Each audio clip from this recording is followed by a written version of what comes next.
ආයුබෝවන් healthy and tasty with Leena YouTube channel එකට ඔබව සාදරයෙන් පිළිගන්නවා.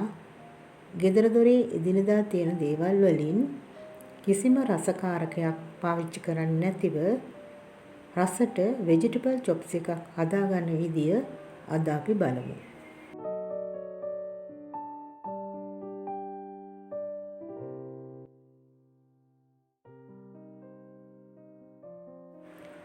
මේ chops එක හදාගන්න අපි අරගෙන තියෙනවා තරමක කැරට් අලයක්.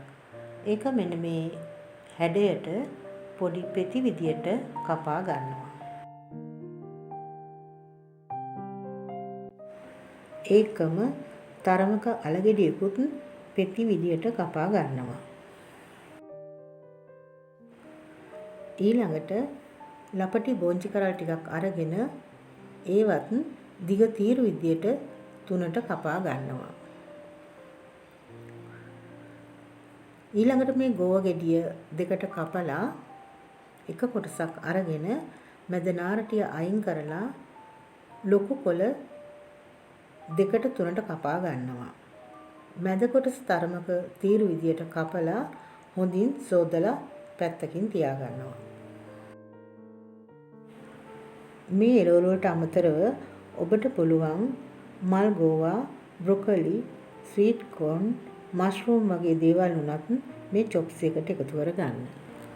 දැන් අපි එළවලු කපාගෙන ඉවරයි.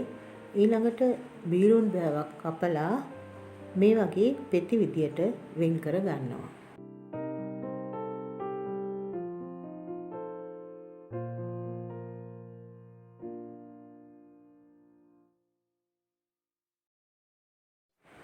තව අපට ඕන වෙනවා මේ chops එක රසවත් කරගන්න සුදුලුණු බික් 5ක්. අපි මේ සුදුලුණු ටික තීරු විදියට කපාගෙන චූටියටම ලියා ගන්න ඕන. දැන් මේ පෑන් එකට තෙල් මේසෑන්දක් ඒකම බටර් මේසෑන්දක් එකතු කරලා හොඳින් දිය කර ගන්නවා.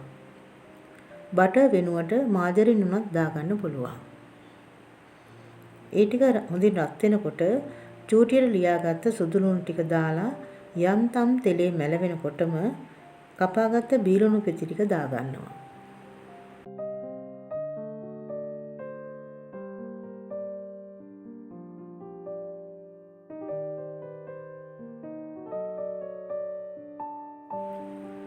මේ ටික තප්පර 30ක් විතර තෙලේ ටෙම්පරාදු වෙනකොට කපාගත්ත අල ටිකත් කැරට් ටිකත් එකතු කරනවා.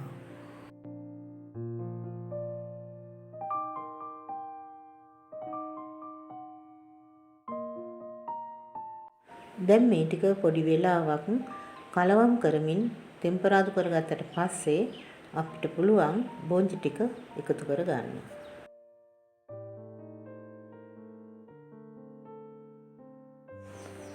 දැන් අපි ටිකක් තැම්බෙන්න වෙලා යන එළවලු ටික දාගෙන ඉවරයි. දැන් මේකට වතුර මෙසෑඳි 4ක් විතර එකතු කරලා රස පදමන ලුණුත් දාගෙන ආයෙම සැරයක් කලවම් කරලා වහලා විනාඩි 2ක් විතර තැම්බෙන්න තියනවා.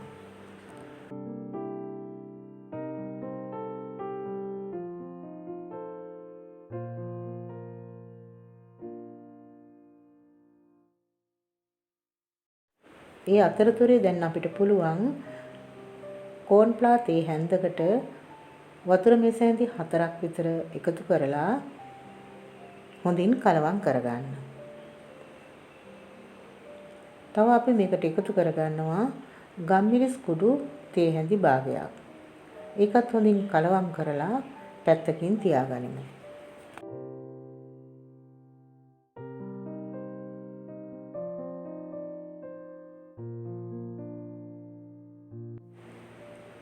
දැන් මේ විනාඩි 2කට පස්සේ අපේ එළවලු වල පාට නම් වෙනස් වෙලා නැහැ. අපි බලමු බෝංචි කෑල්ලක් කපලා තැම්බිලාද කියලා. මේ බෝංචි කෑල්ල 75ක් විතර තැම්බිලා තියෙන්නේ.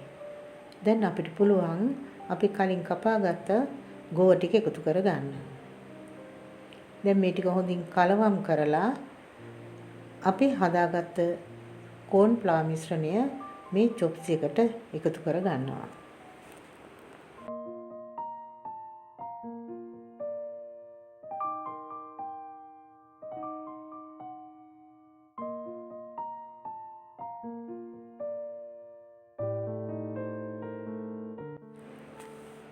දැන් ආයෙමත් මේ එළවලු ටික හොඳින් කලවම් කරලා වහලා තව විනාඩි 2ක් විතර තැම්බෙන්න තියනවා.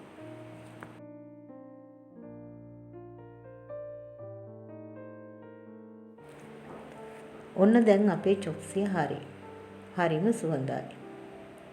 මේ වෙලාව අපට පුළුවන් ගෙදර තියෙනවා නම් තල තෙල් තේ හැන්දක් විතර එකතු කරගන්න. චිකන් ෆ්‍රයිඩ් රයිස් එකක් එක්ක චිලි පේස්ට් එකකුත් මේ චොප්සියක් තිබුණා නම් වෙන මුකුත් ඕන වෙන්නේ නැහැ. මාත් එක්ක රැඳි සිටියට ගොඩක් ස්තුතියි. නැවතත් මෙවැනි රසවත් ආහාර වට්ටෝරුවකින් හමු වෙමු. එතෙක් ඔබට නිරෝගී දිවියක්.